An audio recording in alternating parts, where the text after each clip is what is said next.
सभी दर्शकों को जय भीम, नमो बुद्धा। आज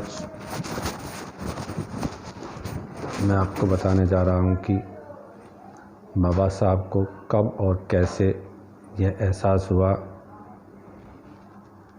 कि मेरे समाज को जो छुआछूत की बीमारी लगी है वो अनपढ़ होने की वजह से नहीं, वो गरीब होने की वजह से नहीं, वो गंदे होने की वजह से नहीं, वो किसी और वजह से लगी थी। इसी विषय पर मैं आपके सामने कुछ बातें रखता हूँ। बाबा साहब को जब बड़ौदा के महाराजा के द्वारा स्कॉलर पर विदेश पढ़ने का मौका मिला तो बाबा साहब उस स्कॉलर पर विदेश पढ़ने गए। और जब विदेश पढ़ने गए तो बड़ौदा के महाराजा की कुछ शर्तें थी कि जब आप विदेश से पढ़कर लौटोगे तो आपको बड़ौदा में 10 साल नौकरी करनी पड़ेगी। बाबा साहब ने बड़ी मुश्किलों से उस स्कॉलर में अपनी पढ़ाई पूरी की और बाबा साहब जब विदेश से लौट कर आए और बड़ौदा के महाराज के यहाँ जब नौकरी करने गए तो बाबा साहब को एक बहुत ही अच्छा पद, जो सैनिक सचिव का पद था, जो बड़ौदा महाराजा के यहाँ नौकरी करने के लिए मिला। बाबा साहब जब पहले दिन नौकरी करने गए तो वहाँ के चपरासी ने बाबा साहब को देखकर नीचे से कालीन खींच ली, पानी अलग उठाकर रख दिया। और बाबा साहब ने जब उस चपरासी से फ़ाइल मांगी तो उस चपरासी ने बाबा साहब को फ़ाइल डंडे से दी। बाबा साहब ने जब पानी मांगा तो उसने पानी पिलाने से इनकार कर दिया। बाबा साहब ने कहा, आपका ये कैसा व्यवहार है? आपको पता है कि मैं एक अधिकारी हूँ और मैं विदेश से पढ़कर आया हूँ, आप एक चपरासी हो, आपकी ये कैसी बदतमीजी है?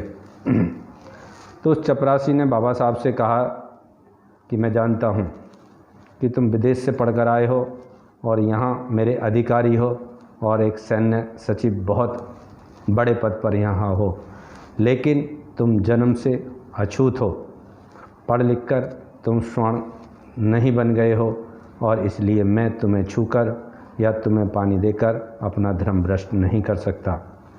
मुझे पता है कि आप मुझे नौकरी से निकाल सकते हो, लेकिन मैं ऐसा हरगिज नहीं करूँगा। बाबा साहब ने जाना कि अरे, मैं इतना पढ़ा लिखा व्यक्ति, मैं सूटिड वूटिड, आज मैंने विदेश के कपड़े पहने हैं, विदेश से अच्छी अच्छी डिग्रियां लेकर आया हूं, आज ये चपरासी मुझ जैसे व्यक्ति के साथ ऐसा व्यवहार कर रहा है तो मेरे समाज के साथ क्या व्यवहार रहा होगा, कैसा व्यवहार हो रहा होगा। बाबा साहब बड़े चिंतित हुए। बाबा साहब जब बड़ौदा रियासत में नौकरी के लिए आए तो बाबा साहब को कहीं भी किराए पर कोई घर, कोई धर्मशाला, कोई होटल, कहीं कोई स्थान नहीं मिला। तो बाबा साहब ने एक पारसी धर्मशाला में अपनी जात छुपाकर अपना आसरा लिया। बाबा साहब इन उलझनों में और वहाँ छुआछूत के चलते मात्र 11 दिन नौकरी कर पाए और इन्हीं दिनों में पारसी धर्मशाला के जो संचालक थे उन्हें पता लग गया कि ये व्यक्ति अछूत है और इसने अपनी जात छुपाकर यहाँ आसरा लिया है। तो वहाँ भी बाबा साहब के साथ बदतमीजी की गई और बाबा साहब को अल्टीमेटम दे दिया गया कि या तो आप यहाँ से तुरंत यह धर्मशाला खाली कर दो, वरना हम तुम्हें जान से मार देंगे। बाबा साहब समस्त परिस्थितियों को देखते हुए मात्र 11 दिन नौकरी कर पाए। 11 नवंबर 1917 को बाबा साहब ने वहाँ ज्वाइन किया था और 23 नवंबर 1917 को बाबा साहब ने वो नौकरी छोड़ दी। बाबा साहब जब नौकरी छोड़कर वहाँ से बड़ौदा रेलवे स्टेशन पर पहुँचे तो बड़ौदा रेलवे स्टेशन पर गाड़ी लेट थी, तो बाबा साहब वहीं एक पार्क में पेड़ के नीचे बैठकर सोचने लगे।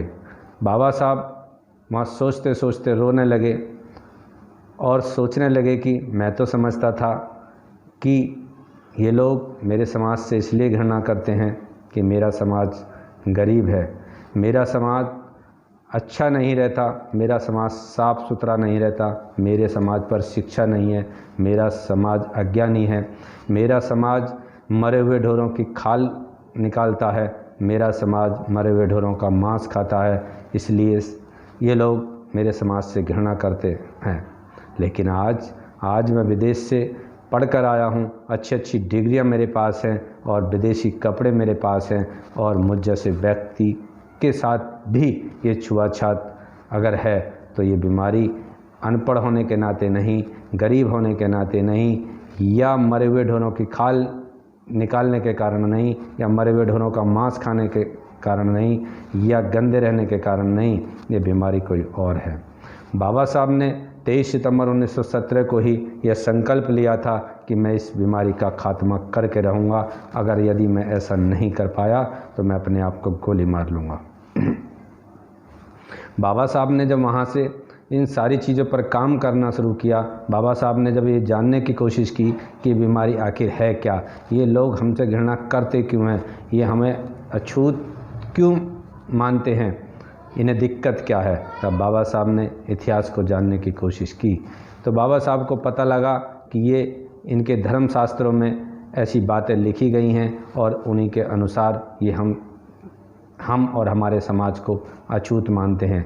तब बाबा साहब ने इतिहास का अध्ययन करने की कोशिश की तो पता चला कि वो सारे शास्त्र संस्कृत में थे। लेकिन बाबा साहब को कई भाषाएं उस समय पर आती थी, लेकिन संस्कृत बाबा साहब को उस समय नहीं आती थी, क्योंकि संस्कृत पढ़ने का भी अधिकार अछूत वर्ग को इस भारत देश में नहीं था। तब बाबा साहब इन सारे शास्त्रों को जानने के लिए, संस्कृत पढ़ने के लिए फिर विदेश गए। और बाबा साहब जब संस्कृत पढ़कर वापस लौटे तो इन सारे शास्त्रों का अध्ययन किया। जब बाबा साहब इतिहास में इन सारी चीज़ों का अध्ययन कर रहे थे तो बाबा साहब को एक मनुस्मृति नामक पुस्तक मिली। बाबा साहब ने जब मनुस्मृति नामक पुस्तक का अध्ययन किया तो उसमें पता चला कि हमारे समाज को सारे हक अधिकारों से वंचित जो कर रखा है, और ये छुआछूत जैसी बीमारी इस समाज में जो पनपी हुई है, ये मनुस्मृति नामक पुस्तक की देन है।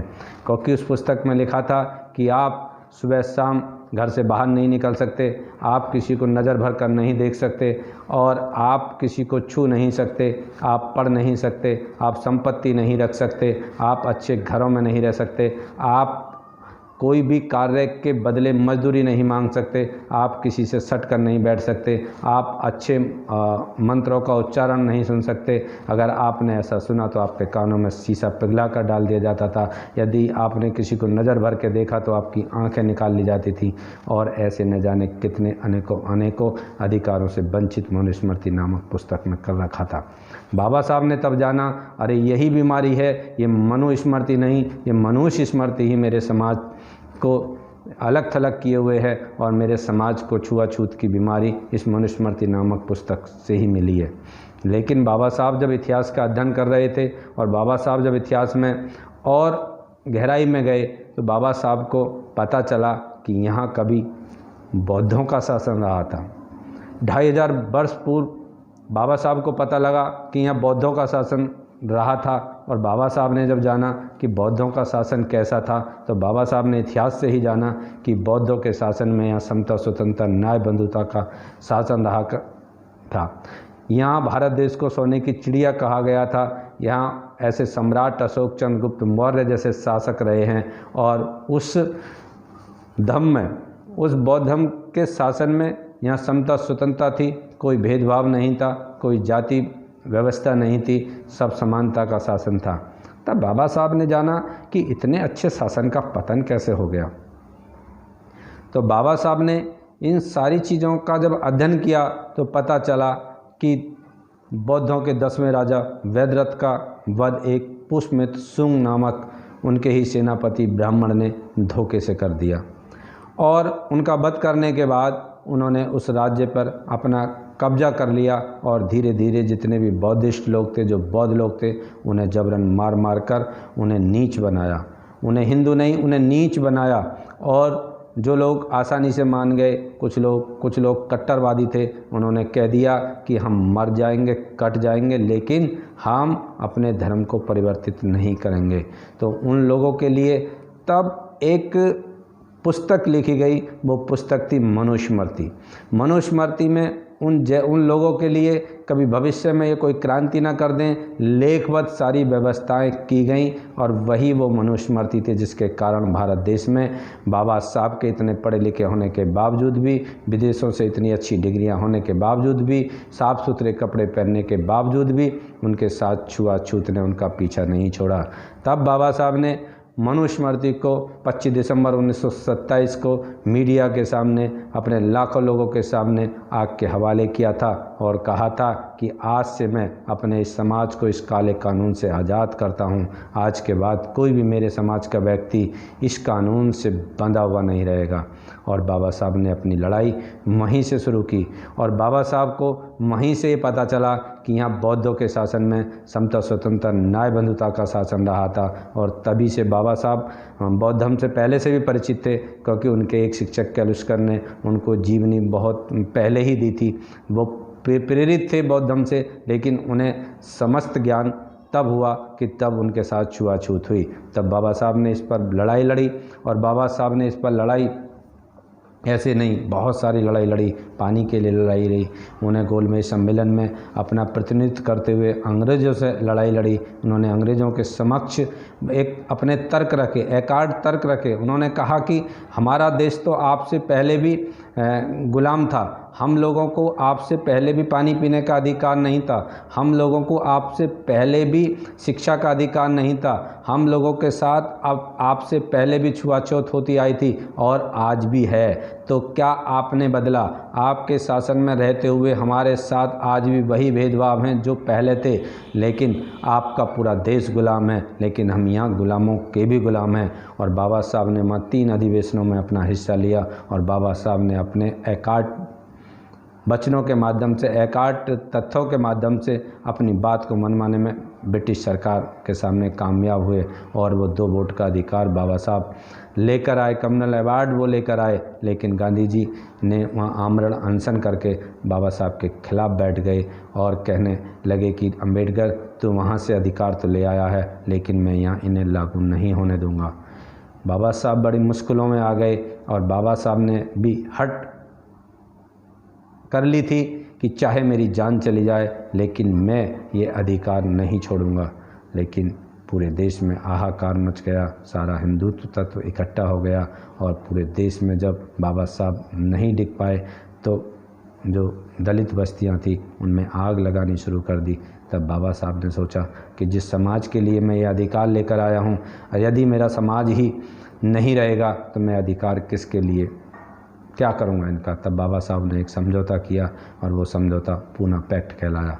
पूना पैक्ट में कुछ लिखित बातें हुई, बाबा साहब ने कुछ शर्तें रखी और बाबा साहब ने शर्तें रखी कि जब तक मेरा समाज अन्य समाज के समान नहीं हो जाता तब तक आपको उन्हें विशेष व्यवस्था करनी पड़ेगी। आप लोगों को इस छुआछूत को ख़त्म करने के लिए काम करना पड़ेगा, आपको अंतर्जातीय विवाह करने पड़ेंगे आप तो इन सारी बातों को लेकर बाबा साहब ने तब जाके ये जाना कि ये जो बीमारी थी, ये बीमारी अनपढ़ की नहीं थी, ये बीमारी अज्ञानता की नहीं थी, ये बीमारी गंदेपन की नहीं